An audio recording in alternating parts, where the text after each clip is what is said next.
हमारे लेखक, हमारे बुद्धिजीवी खड़े नहीं होंगे तो हम वो लड़ाई नहीं लड़ पाएंगे। अभी संजीव कुमार जी नहीं हैं, चले गए। उनकी पत्रिका जिसके वे संपादक हैं नया पथ, उसमें उन्होंने नंदिता हक्सर का लेख छापा है जिसमें कि मारुति वर्कर्स अभी वहां पर धरने पर बैठे और उनका दमन हुआ।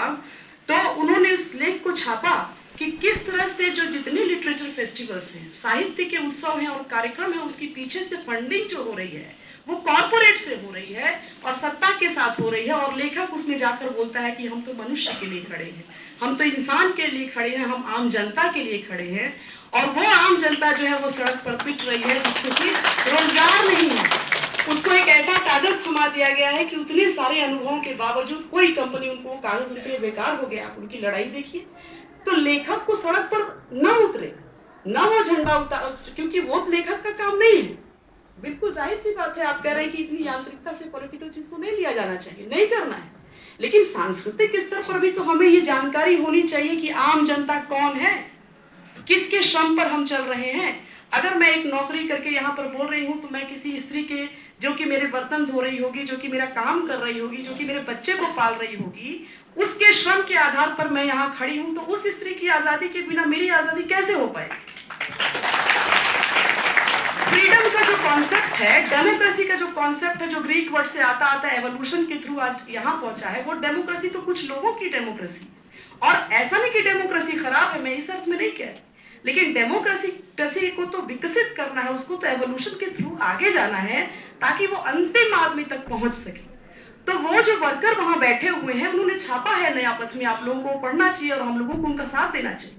नया पथ में उन्होंने छापा है कि किस तरह उसकी फंडिंग हो रही है और हमारे लिटरेचर, हमारे आयोजनों में उसको दिया जा रहा है, ताकि जैसे धर्म एक हम लोगों को एक तरीके से एक दूसरे भरोसे में रखता है, वैसे कला भी कभी कभी अफीम हो सकती है। कला में भी हम इतनी अमूर्त हो सकते हैं कि हमें पता ही नहीं चलता हो कि जनता कहाँ पर है और हमें लिखना किसके लिए है। हमारा लेखन, हमारी ऊर्जा, हमारी बुद्धिजीविता, हमारी सोच किस आम जनता के लिए, ये बिना वर्ग जाने तो हम नहीं जान पाएंगे। और अगर हम ये नहीं जानेंगे तो चाहे वो जाति का प्रश्न हो, चाहे वो स्त्री का प्रश्न हो, हम वहां पर सच्चे तरीके से खड़े नहीं हो पाएंगे। एक तो ये बात थी, उस लेख को देख करके मुझे लगा कि ये हम लोगों को जानना चाहिए और उसके लिए खड़े होने चाहिए। इसी तरह आप देखिए कितने सारे, हसदेव के जंगल में देखिए महिलाएं मरी, शाहीन बाग के आंदोलन में देखिए महिलाएं गई, बड़ी संख्या में महिलाओं ने और शाहीन बाग की तरह कितनी सारी चीजें खड़ी की। इससे पहले आप जाइए बाबा रामचंद्र, जो अवध के किसानों के साथ जो महिलाएं गई। अभी सर कह रहे थे कि बहुत रेडिकल मांग की कृष्णा सोबती ने, वाकई बहुत जगहों पर कृष्णा सोबती मेरी पसंदीदा लेखिका रही। बहुत रेडिकल मांग थी उस समय मित्रो मरजानी के चरित्र के माध्यम से। लेकिन 1935 में बाबा रामचंद्र के साथ जो अवध की किसान महिलाएं थीं, जो लड़ाई करने गई थी, उनकी मांगों में एक मांग ये भी थी कि चाहे स्त्री को कैसे भी बच्चा पैदा होता है, वो नाजायज औलाद नहीं होगा। वो दुनिया में कहीं नहीं मांगी जा रही थी। तो क्या भारत में रेडिकल मांगे नहीं थी स्त्री? और हमेशा इतिहास गवाह है कि जो उत्पादन से जुड़ी हुई महिलाएं हैं, जो खेतों में काम कर रही हैं, जो फैक्ट्रियों में काम कर रही हैं, जो अलग अलग जगहों पर काम कर रही हैं, उन्होंने जो मांग रखी है वो मिडिल क्लास और एलिट मिडिल क्लास से कहीं ज्यादा रेडिकल और प्रोग्रेसिव मांग रखी है, क्योंकि उनकी कंडीशन वैसी है। जब हम सेक्सुअलिटी पे बात करते हैं मित्रों मरजानी की, तो क्या हम ये सोचते हैं कि जो चौक पर लेबर करने गई है औरत, या जो फैक्ट्री में गई है, या जो एकदम असंगठित है, उसकी कहीं कोई पहचान नहीं, उसकी भी अपनी एक सेक्सुअलिटी होगी, तो उसकी सेक्सुअलिटी पे तो लिखा जा सकता है। अब तो लेखक को लिखना चाहिए ये सारी चीजें। तो तेभागा आंदोलन रोल, एक किताब है, मैं फिर उसका नाम भूल रही हूँ। तेभागा आंदोलन में महिलाओं की बड़ी भूमिका रही, तेलंगाना आंदोलन में महिलाओं की बड़ी भूमिका रही, अंग्रेजों से लड़ने में महिलाओं की बड़ी भूमिका रही। अभी कृष्णा सोबती की चर्चा हो रही थी, जिसमें कि बार बार सबने कहा कि मित्रो मरजानी का जो लास्ट है वो बहुत विवादास्पद है और बहस तलब है। मुझे एक कहानी याद आती है, अमृता प्रीतम की दो औरतें, जो बहुत शार्प कहानी है। वो कृष्णा सोबती की उस कहानी से कहीं आगे चली जाती है। एक डांस करने वाली, और मुझे चेखव की कहानी याद आ रही थी, द डांसिंग गर्ल, जिसमें एक कुलीन महिला है जो पत्नी है, और एक ऐसी महिला है जो, ये प्राइवेट प्रॉपर्टी के आधार पर एक महिला घर की है, एक महिला बाहर मनोरंजन के लिए, और सामंती व्यवस्था में जिसमें कि राजा और राजा के बच्चे जो होते थे वो जाकर के उनसे बहुत तरह की कलाएं और साहित्य वगैरह और संगीत सीखा करते थे। इसके बाद उनकी शादियां हुआ करती थी। तो सामंती व्यवस्था में इस तरह से और पूंजीवादी व्यवस्था में दूसरे तरीके से ये दो तरह की जो औरतें बनाई गई। अमृता प्रीतम ने अपनी कहानी दो औरतें में उसको लिखा है और मित्रों मरजानी से कहीं शार्प ढंग से लिखा है। और ये महिलाएं सोच रही थी, लेकिन इन महिलाओं, इन लेखिकाओं ने जो ये चीजें लिखी, जहां पर बार बार हमें लगता है कि कृष्णा सोबती जो है यहाँ पर आके राजनीतिक रूप से कहीं जो है वो उनके अंदर एक पितृसत्तात्मक एक व्यवहार उनकी लेखनी में दिखाई पड़ता है।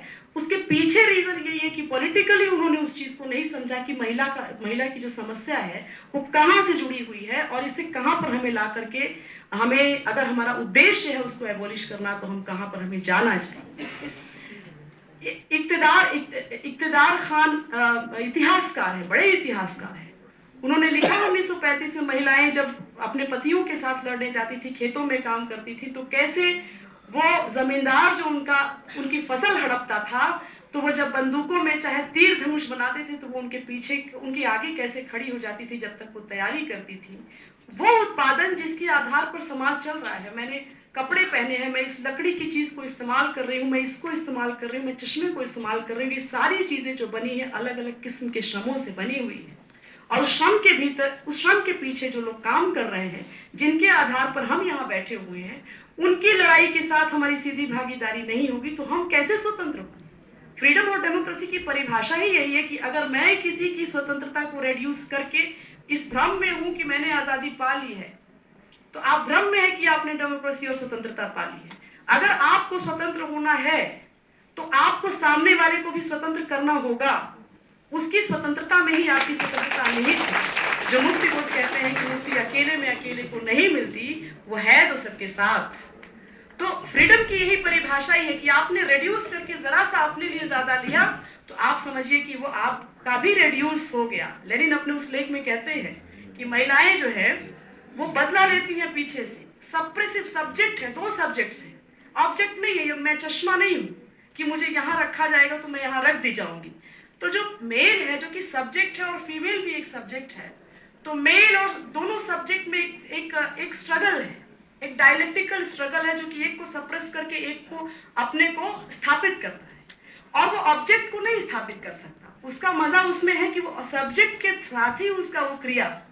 तो जब मेन सब्जेक्ट जो है, जो सप्रेस करता है, वो ये काम करता है, तो इतिहास में हमेशा पीछे से महिलाओं ने वार किया है। लेनिन ने ऐसे अपने उस लेख में लिखा है कि महिलाएं दूसरे ढंग से फिर अपनी चीजों को असर्ट करती हैं, अपनी चीजों को लाती हैं। और ये कोई हल नहीं है कि सृष्टि ने, प्रकृति ने पुरुष और स्त्री को इस तरह से नहीं बनाया है कि वो दोनों एक अलग जीव है, अलग चीज है। तो ये हमारी अपनी बनाई हुई चीज है। बायोलॉजिकल अगर नहीं भी, बायोलॉजिकल थोड़े से अंतराल के बावजूद, और देखिए इन्हीं चीजों से अंतराल करते करते हमारे उत्तर आधुनिक फेमिनिज्म जो है, जिसमें क्या नाम है उनका, जूलियत बटलर, उन्होंने ये कह दिया कि स्त्री पुरुष के सेक्स में भी कोई, मतलब बायोलॉजिकली ही कोई अंतर नहीं है। बायोलॉजिकली तो अंतर है, और जो अंतर पैदा किया है वो सोशली है। मित्रों मरजानी की जब चर्चा हो रही थी उनके माँ के साथ उनके संबंध की, तो उस संबंध पर भी कृष्णा सोबती लास्ट में आते आते तक वहां नहीं पहुंच पाई, जिसमें कि वो दोनों माँ बेटी के संबंध में एक पेट्रियार्की काम कर रही है, एक अजीब तरह की आजादी और उसमें एक बंधन काम कर रहा है। तो मुझे सिमोन द बोआ की एक आत्मकथा है, अ वेरी इजी डेथ, जिसमें उनकी माँ की डेथ हो रही है, वो हॉस्पिटलाइज्ड है, और सिमोन डेली जाकर पर डे जाती हैं और उस चीज को दर्ज कर रही हैं अपनी डायरी में, जिसको उन्होंने आत्मकथा की शक्ल दी।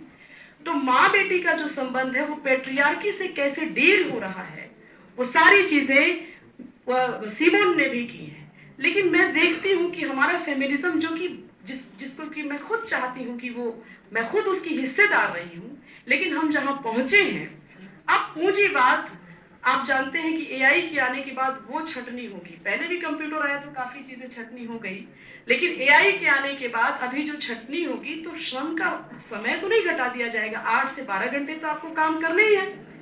और विज्ञान ये कहता है कि जब तकनीक और मशीन इतनी आगे बढ़ गई, तो आपको अब काम के घंटे कम कर देने चाहिए।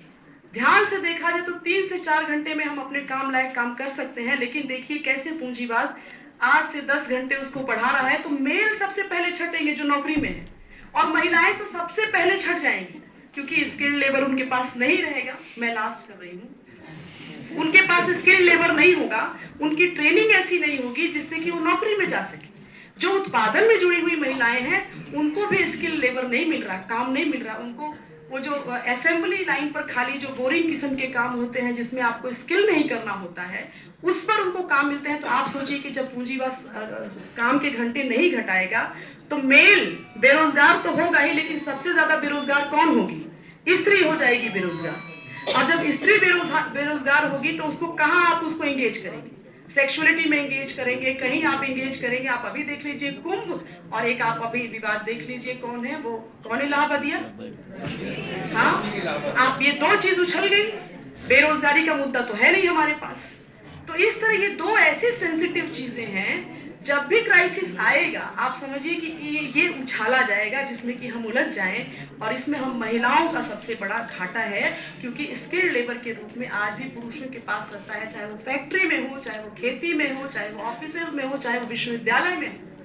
और अगर छटनी पुरुषों की होगी तो उसमें ज्यादा छटनी औरतों की हो जाएगी, फिर वो घर में कैद हो जाएंगी, और घर में कैद होते ही उनके सारे एजेंडे जो है बिल्कुल चेंज हो जाएंगे, जिससे कि पूंजीवाद बहुत अपना उसका मुनाफा लेगा, उस चीज से वो अपना भरपाई करेगा जो और चीजों की ताकत की वजह से। तो मैं ये कहना चाह रही थी कि बहुत सारे आंदोलन भारतीय परिप्रेक्ष्य के थे, और भारतीयता पर भी 1 मिनट की ये बात है कि भारतीय कौन? हम बोल देते हैं कि भारतीय स्त्री या भारतीय चेहरा। भारतीय चेहरा या भारतीय स्त्री वो हुई जो काम जिसके आधार पे हम यहाँ खड़े हैं। अगर वो भारतीय स्त्री नहीं है तो कौन भारतीय स्त्री हो सकता है? किसको हम भारतीय स्त्री मानेंगे? तो प्रतिरोध और भारतीय स्त्री, इन दोनों टर्म्स को वर्गीय आधार पर अगर आज हम कैपिटलिज्म के जमाने में नहीं देखेंगे तो स्त्री विमर्श की लड़ाई हिंदी आलोचकों, हिंदी साहित्यकारों, साहित्य के लोगों के बीच खाली सांस्कृतिक घालमेल की चीज हो जाएगी, जिसके बड़े लेयर्स हैं, बड़ी ब्रांचेस हैं, आप घूमते टहलते रहिए, उसमें बहुत अच्छा भी लगता है। और जब तक हम सीधे उसकी राजनीतिक चीज की उसकी मेन पकड़ पर नहीं जाएंगे, तब तक हमारे पास बहुत सारे मुद्दे ऐसे होंगे। तो मैं अपने साथियों से और नई पीढ़ी के लोगों से खास तौर से ये कहना चाहूंगी कि फेमिनिज्म का भी अपना एक दौर बीता है और वो चल रहा है। एवोल्यूशन के ही थ्रू सारी चीजें हो रही हैं। अगर हमारा फेमिनिज्म उन महिलाओं के साथ, उन वर्कर महिलाओं के साथ, उन कामगार महिलाओं के साथ अपना आयका नहीं बनाएगा, उनकी समस्याओं को अपने साहित्य में नहीं लाएगा, उनकी चीजों को नहीं लिखेगा, तो हमारा फेमिनिज्म जो है वो पुरुषों का, पूंजीवाद का, पितृसत्ता का और सरकारों का एक खिलौना बनकर रह जाएगा। हमें भ्रम होगा कि हम आजादी और मुक्ति में रह रहे हैं। इसलिए आज बहुत जरूरी है कि जितने भी आंदोलन, जिसमें कि महिलाएं हैं, जितने भी वर्कर्स के आंदोलन है, किसानों के आंदोलन है, कामगारों के, मैं नहीं कह रही हूँ कि किसी के, जो काम कर रहा है, उन आंदोलनों के साथ हम लेखकों को, हम साहित्यकारों को, आलोचकों को, कवियों को, जो जहां पर है, जो जिस जगह पर है, वो वहां से उनके साथ अपनी सॉलिडेरिटी, अपनी एकजुटता, अपना साथ दिखाए, ताकि हम भी बेहतर तरीके की डेमोक्रेसी में जाकर अपनी आजादी, अपनी अभिव्यक्ति और अपने को, जो बार बार अनिल जी बोल रहे थे कि निज की प्राप्ति तुम कहाँ करोगी, तुमने बच्चा तो पैदा नहीं किया, तो निज कोई समाज से तो अलग चीज है नहीं, तो उसको पाने के बाद ही हम खुद को भी पा सकते हैं।